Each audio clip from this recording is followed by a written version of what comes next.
જોઈ શકો છો ગાઈઝ 9 કલરના વેરિએશન સાથે સિલ્ક બેજ ઉપર આપણે લઈને તમારા માટે આવી ગયા છે. હેન્ડવર્કની ડિઝાઇન રહેવાની છે. સુપર ડુપર ડિઝાઇન આમ જો નજીકથી બતાવો. જોરદાર સેલા ટાઈપ નાખી ડિઝાઇન રહેવાની છે. પીસ ઓપન કરીએ જોતા જ તમને ગમી જાય ને એ ટાઈપનો. અને રેટની વાત કરીએ ને તો રેટ તો એવો છે ને કે તમે એકની જગ્યાએ 2 સાડી લઈ લેશો. જોઈ શકો છો સાડીનો લુક જોવો ખાલી.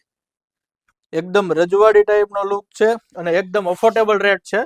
પ્રાઇસ જાણવા માટે કોમેન્ટ કરી દો એટલે તમને અને સ્ક્રીન ઉપર નંબર આપેલો છે. જોઈ શકો છો આ ટાઈપની ડિઝાઇન રહેવાની છે અને બ્લાઉઝ એટલું મસ્ત ફાઇન બ્લાઉઝ છે. અને કલરની વાત કરીએ ને 9 કલરનું વેરિએશન રહેવાનું છે. જોઈ શકો છો આ ટાઈપના બધા કલરો રહેવાના છે. તમારા મનગમતા કલરનો સ્ક્રીનશોટ લઈ લો. ઓર્ડર કરવા માટે સ્ક્રીન ઉપર નંબર આપેલો છે. આ ટાઈપનું નવું ગાઈસ કલેક્શન જોવા માંગતા હોય ને તો પેજને ફોલો કરી દેજો. રોજના માટે નવું કલેક્શન આવે છે અને મસ્ત એવું હેન્ડવર્કના કલેક્શન છે.